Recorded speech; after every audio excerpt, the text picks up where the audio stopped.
உங்களோட விருப்பத்துக்கு இங்க வரல ஆக்சுவலா இது அது இல்ல ஷோ அது. ஹாய் ஃப்ரெண்ட்ஸ், எல்லாருக்கும் வணக்கம். பிக் பாஸ் சீசன் 9 ப்ரோமோ ஒண்ணு வெளிவந்திருக்குங்க. அந்த ப்ரோமோ பத்தி தான் இந்த வீடியோல பார்க்க போறோம். அப்பா, உண்மையாவே விஜய் சேதுபதி சார் இப்பதான் என் மனசுல இருக்கிறதெல்லாம் பேசுறாரு அப்படின்னு எனக்கு தோணுது.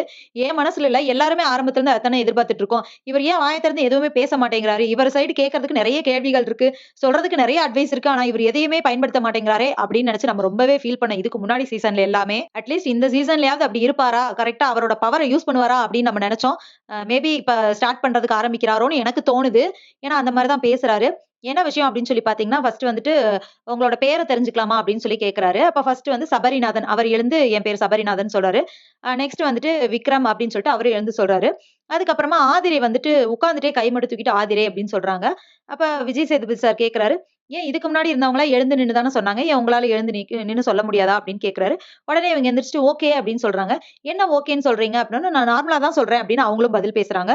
சோ இவர் சொல்றாரு, "எல்லாருமே எழுந்து நின்னு சொன்னாங்கல்ல" அப்படின்னு சொல்லும்போது ஆதிரை சொல்றாங்க, "அது அவங்க விருப்பம்" அப்படின்னு சொல்றாங்க. அப்ப இவர் சொல்றாரு, "அவங்க எல்லாருமே எழுந்து சொல்லும்போது, அதே மாதிரி நம்மளும் சொல்லணும். அந்த இத நம்ம ஏன் பிரேக் பண்ணணும் அப்படின்னு நீங்க நினைக்கலையா?" அப்படின்னு சொல்லி கேட்கிறாரு. அப்ப ஆதிரை வந்துட்டு, "இல்ல நான் நார்மலா தான் சொன்னேன். இதுல அவங்கவங்க இஷ்டத்துக்கு தானே இருக்கிறோம்" அப்படிங்கிற மாரி சொல்றாங்க. இத வந்து நம்ம ஒரு விஷயத்த டிஸ்கஸ் பண்றோம் அப்படின்னா, அத வந்து நம்ம பெர்சனலா எடுத்துக்க கூடாது.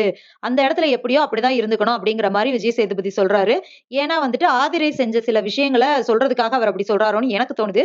ஏன்னா நேத்து என்னாச்சு அப்படின்னு சொல்லி பார்த்தீங்கன்னா, அந்த மாஸ்க் இருக்குல்ல, அத வந்து பிக் பாஸ் ஆரம்பத்திலேயே சொன்னாரு. நீங்க கடைசி வரைக்கும் அந்த மாஸ்க்க போட்டிருக்கிற மாரி இருக்கும் அப்படின்னு சொன்னாரு.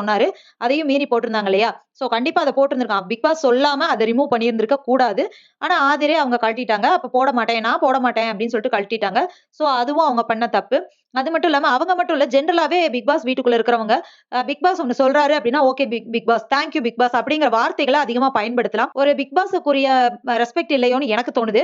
ஜெனரலாவே அவங்க பேசும்போதே பார்த்தீங்கன்னா, ஓகே சரி அவ்வளவுதான். அவங்களோட ஆன்சர் வந்து அவ்வளவா தான் இருக்கும். ஆனா இதுக்கு முன்னாடி இருந்த சீசன்ல, இதுக்கு முன்னாடி இருந்த எல்லாருமே ஹவுஸ்மேட்ஸ் எல்லாருமே எப்படி பேசுனாங்க அப்படின்னா, okay big boss, thank you big boss. ஒரு ஒரு வார்த்தை அவர் சொன்னாலுமே தேங்க் யூ பிக் பாஸ் அப்படின்னு சொல்லிட்டு சொல்லுவாங்க. ஆனா இவங்க பிக் பாஸ பத்தி அந்த அளவுக்கு யோசிக்கலையோ அப்படின்னு நான் நினைக்கிறேன். அதுக்கெல்லாம் வந்து சரியான பதிலடி விஜய் சேதுபதி சார் இன்னைக்கு எபிசோட்ல குடுப்பாருன்னு நினைக்கிறேன். இதே மாதிரி பிக் பாஸ பத்தின நிறைய அப்டேட்ஸ் தெரிஞ்சுக்கணும், உடனுக்குடனே தெரிஞ்சுக்கணும் அப்படின்னா நம்மளோட சேனல சப்ஸ்கிரைப் பண்ணிக்கோங்க ஃபிரெண்ட்ஸ். நன்றி, வணக்கம்.